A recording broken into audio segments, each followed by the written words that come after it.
Yung hatak nito, kamusta? Mahina. Para pagka naka-aircon.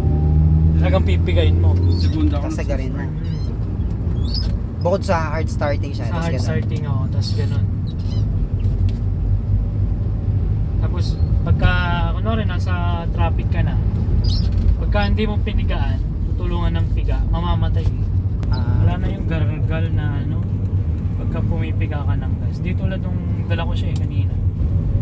Dati ba pag akyatan, ano? Pag-akyatan, segunda, hindi kaya pag ganito tapos loaded. Ganito medyo akyat na to, hindi niya kaya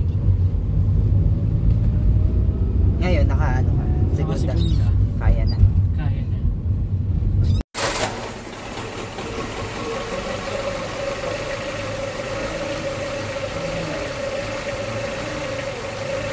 Tapos kanina umaga, hirap. Hindi ko siya upangan. Kaya. Tagal. Ano, binomba mo ng binomba? Oo. Baka parang ano siya, manginig yung ano niya. Hindi. Makina. Baka wala sa, kung hindi sa timing, baka sa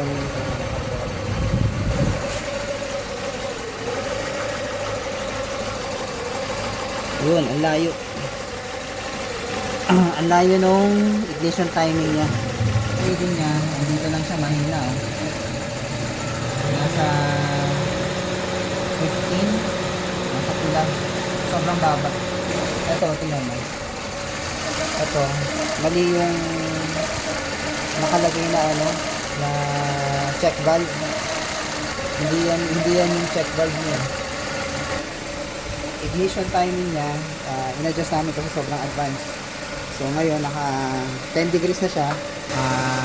Yung manifold vacuum ng vacuum advancer, nakakabit dito sa ported ng back ng carburetor kanina. So nilagay na namin dito sa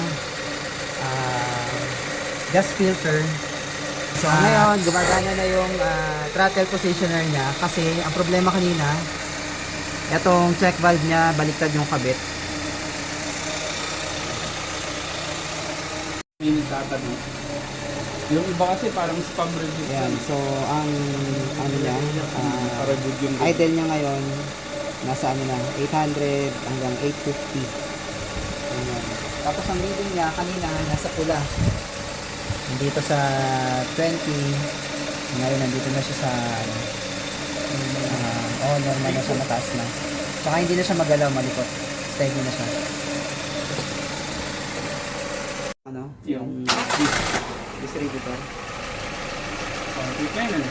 Ganun sa ano, yung umaga. Ha? Ganun sana. Oo. Ano,